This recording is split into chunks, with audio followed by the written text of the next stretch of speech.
तुझी समस्या काय आहे माहिती आहे का? तुझी समस्या ही आहे की प्रत्येक गोष्टीचा तू बारीक सारीक विचार करत राहतोस आणि उगाच संभ्रमात पडतोस.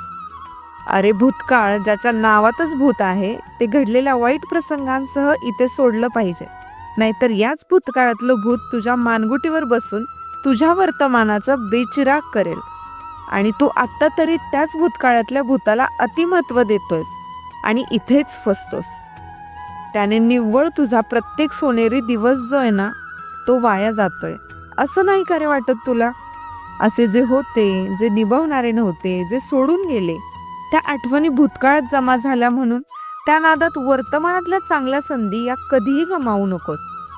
वर्तमानात राहा. चांगले विचार, चांगल्या व्यक्ती जर आयुष्यात येत असतील अथवा असतील तर त्यांचा स्वीकार कर, त्यांची काळजी घे. कारण मनाने साफ असणारे या कलियुगात फार